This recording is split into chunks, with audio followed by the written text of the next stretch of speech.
माझा महाराष्ट्र न्यूज सदैव आपल्यासोबत। शिवसेना आणि भाजप युतीमध्ये जागा वाटपाच्या 3 फॉर्म्युल्यावरून संघर्ष सुरू झालाय।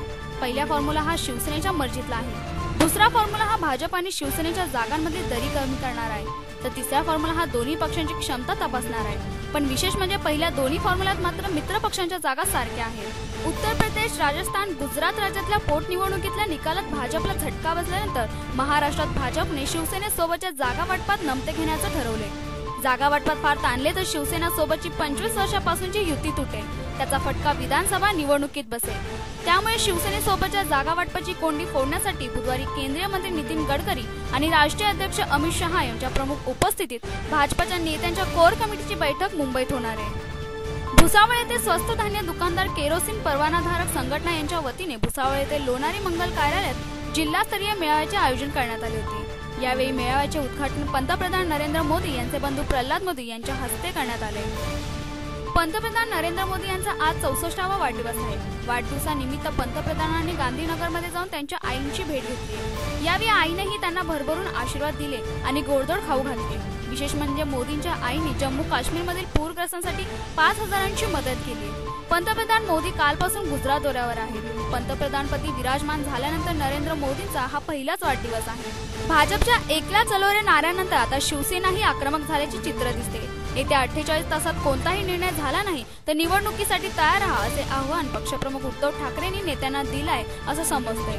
दरम्यान अमित शहा आज मुंबई दौऱ्यावर येत आहे। शहा यांच्या दौऱ्याच्या पार्श्वभूमीवर शिवसेनेने आपल्या सर्व जिल्हा प्रमुख, उपजिल्हा प्रमुख आणि तालुका प्रमुखांना मुंबईत येण्याचं फरमान काढले।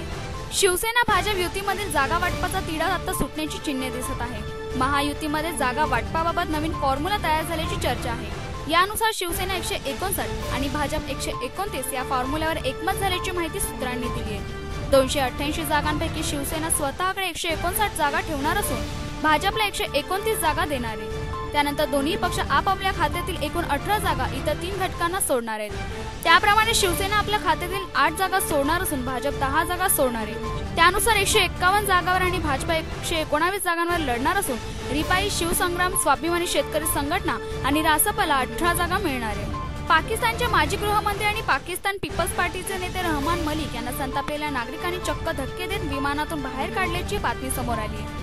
पाकिस्तानातील कराची विमानतळावरून त्यांना नागरिकांनी हकलून लावले, त्यामुळे त्यांना मोठ्या बदनामीला सामोरं जावं लागले। मुंबईतील मेट्रो प्रकल्पासाठी स्थापन करण्यात आलेल्या मुंबई मेट्रो रेल कॉर्पोरेशनमध्ये तांत्रिक आणि प्रशासकीय पदांची भरती सुरू आहे असे सांगून इच्छुक उमेदवारांची फसवणूक केली जात आहे। त्यामुळे त्याला भूलून कोणीही कोणाला अनामत रक्कम किंवा अन्य कारणाच्या नावाखाली पैसे देऊ नये असे आवाहन मुंबई महानगर प्रदेश विकास प्राधिकरणाने दिले। 9 राज्यांमध्ये विधानसभेच्या 33 आणि लोकसभेच्या 3 जागांसाठी झालेल्या पोटनिवडणुकीमध्ये भाजपला निम्म्यापेक्षा अधिक जागांवर धक्कादायक पराभव स्वीकारावा लागलाय। उत्तर प्रदेश आणि राजस्थानमध्येही भाजपाचा आलेख उतरला असून मोदींच्या गुजरातमध्येही भाजपाची पिछेहाट झाली आहे। विशेष म्हणजे काँग्रेसने गुजरातमधील 3 विधानसभा जागा भाजपाकडून खेचून आणल्या आहेत। भाजपाची आणि पर्यायाने पंतप्रधान नरेंद्र मोदी यांची लोकप्रियता कमी झाली असल्याचं चित्र दिसतंय आणि केंद्रातील सत्ता मिळाल्यापासून 100 दिवसात मोदीला टोचल्याचे वास्तव अधोरेखित झाल्याने काँग्रेस गटात उत्साहाला उधाण आले।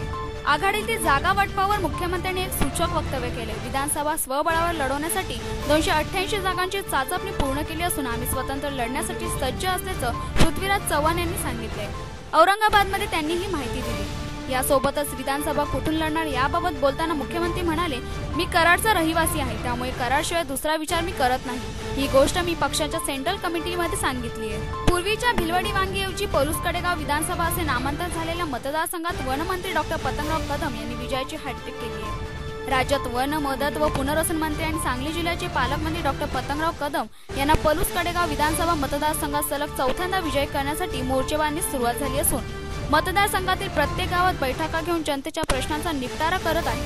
डॉक्टर पतंगराव कदम यांना विजय करण्यासाठी जिल्हा काँग्रेस कमिटीचे अध्यक्ष मोहनराव कदम यांच्या मार्गदर्शनाखाली महाराष्ट्र प्रदेश युवक काँग्रेसचे अध्यक्ष डॉक्टर विश्वजित कदम, सागरेश्वर, सुदगिरणीचे अध्यक्ष शांताराम कदम, महेंद्र कदम, संग्राम पाटील, सुरेश पाटील आघाडीवर आहे। राज्यातील एक धक्कादायक बातमी समोर आली। मतिमंद मुलांचा सांभाळ करता असं भासवून प्रत्यक्षात त्यांचा छळ केला जातोय। गतिमंद मुलांचा शारीरिक छळ केल्याचा प्रकार समोर आलाय। हा धक्कादायक प्रकार अहमदनगर जिल्ह्यातील जामखेड येथे उघडकीस आलाय। मोहटादेवी गतिमंद महाविद्यालयातील गतिमंद 32 विद्यार्थ्यांचा सांभाळ करण्याची जबाबदारी विद्यालयातील शिक्षक आणि कर्मचाऱ्यांवर आहे। मात्र या शिक्षकांकडून या गतिमंद विद्यार्थ्यांना पायी पट्ट्याने बेदम मारहाण केली जात असल्याचा प्रकार समोर आलाय। इतकंच नाही तर या मुलांपैकी कोणी आजारी पडल्यास त्यांना दवाखान्यात न नेता विद्यालयातील खोलीत ठेवत असे। चीनचे अध्यक्ष शी जिनपिंग आजपासून भारताच्या 3 दिवसांच्या दौऱ्यावर येत आहेत। अहमदाबाद पासून हा दौरा सुरू होणार आहे। दोन्ही देशांच्या दृष्टीने हा दौरा महत्त्वाचा समजला जातोय। नरेंद्र मोदी कालपासूनच गुजरातमध्ये आहे।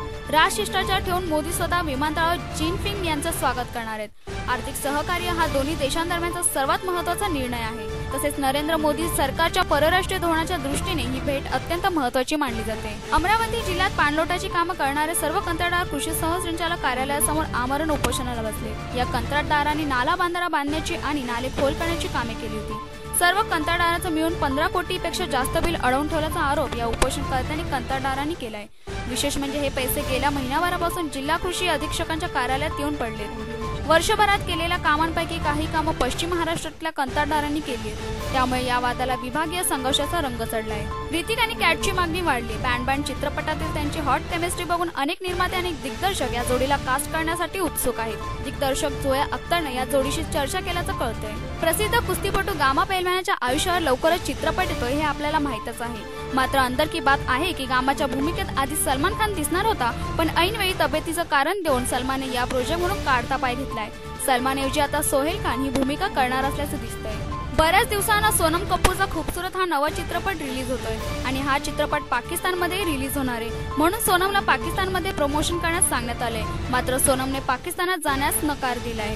डॉक्टर प्रकाश बाबा आमटे चित्रपट अखेर 10 ऑक्टोबरला प्रदर्शित होणार आहे। चित्रपटाबद्दल नाना पाटेकर उत्सुक असून जास्तीत जास्त लोकांपर्यंत पोहोचावा यासाठी प्रयत्न करणार असल्याचं नाना म्हणाले। या चित्रपटात सोनाली कुलकर्णीची प्रमुख भूमिका आहे। संगीत व्यतिरिक्त आपल्यामध्ये असलेल्या अभिनयाचे गुण फार कमी संगीतकार आणि गीतकारांना मिळतात, पण अशी संधी मिळाली ती गीतकार गुरु ठाकूर, गायक स्वप्नील बांदोडकर, मंगेश गोरगावकर आणि संगीतकार विश्वजित यांना। रेणू देसाई दिग्दर्शित इश्कवाला लव या चित्रपटातून हे संगीतकार गीतकार पडद्यावर झळकणार तर रसिक यांना स्वीकारतात का हे बघणं उत्सुकाचं ठरणार आहे। बिपाशा बासूच्या क्रीचर 3D या हॉरर चित्रपटाला बॉक्स ऑफिसवर यश मिळतंय। या चित्रपटानं आतापर्यंत 24 कोटींची कमाई केली आहे। या चित्रपटाला फाइंडिंग फनी यांच्याशी स्पर्धा करावी लागते, तरीही चित्रपटाला मिळालेलं यश समाधानकारक असल्याचं निर्मात्यांचं म्हणणं आहे। काही वेळापूर्वी चीनचे अध्यक्ष शी जिनपिंग भारतात दाखल झाले आणि त्यांचा 3 दिवसाचा भारत दौरा आजपासून सुरू झालाय। अहमदाबादमध्येच प्रोटोकॉल मोडून पंतप्रधान नरेंद्र मोदी यांनी जिनपिंग यांची भेट घेतली। आज जिनपिंग आणि नरेंद्र मोदी यांच्यामध्ये अहमदाबादमध्ये दाखल झाल्यानंतर नरेंद्र मोदींतर्फे त्यांना खास दावत देण्यात आली। आक्षेपार्ह छायाचित्रावरून काही दिवसांपूर्वी वादग्रस्त ठरलेले पीके चित्रपटाचे 3रे पोस्टर प्रदर्शित झाले आहे। आधीच्या दोन्ही पोस्टरमध्ये विविध भूमिकेत दिसणारा अमित या पोस्टरमध्ये अनोख्या रूपात पाहायला मिळतोय। तसेच संजय दत्तचा या पोस्टरमध्ये समावेश करून नवे ट्विस्ट आणले आहे। त्यामुळे प्रेक्षकांमध्येही चित्रपटांबाबत मोठी उत्सुकता निर्माण झाली आहे। Greatest Indian show on earth या नावाने नुकताच एक लिलाव झालाय। हा लिलाव होता हिंदी चित्रपटसृष्टीतील जुन्या चित्रपटांशी पोस्टर्स आणि त्यांच्याशी निगडीत जुन्या वस्तूंचा। या लिलावात ठेवण्यात आलेल्या 163 वस्तू चक्क 55.60 लाख रुपयांना विकल्या गेल्या आहेत। या हिंदी चित्रपटसृष्टीत माइलस्टोन ठरलेला मुगल आझम या चित्रपटाचं पोस्टर किंग खान शाहरुखने तब्बल 6.48 लाख रुपयांना खरेदी केले।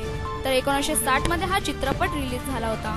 दाक्षिणात्य सिनेसृष्टीत व बॉलिवूडमध्ये आपल्या गुणवत्तेचा वेगळा ठसा उमटवलेले अभिनेते कमल हसन यांना विषबाधा झाल्याने मंगळवारी अपोलो रुग्णालयात दाखल केले असून त्यांची प्रकृती ठीक आहे। त्यांना बुधवारी सुट्टी दिली जाईल असेही या नोंदीत म्हटले आहे। कमल हसन सध्या तामिळ चित्रपटात पमनासमच्या रिमेकमध्येच व्यस्त आहेत। या चित्रपटात त्यांच्या समवेत अभिनेत्री गौतमी आहे।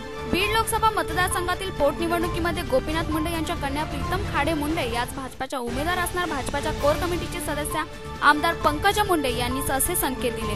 गोपीनाथ मुंडे यांच्या अकाली निधनामुळे रिक्त झालेल्या बीडच्या जागेवर येत्या 15 ऑक्टोबरला ही पोटनिवडणूक होणार आहे। मुंडे कुटुंबातल्या प्रीतम खाडे याच जागा लढवतील असं पंकजा मुंडे यांनी स्पष्ट केलंय।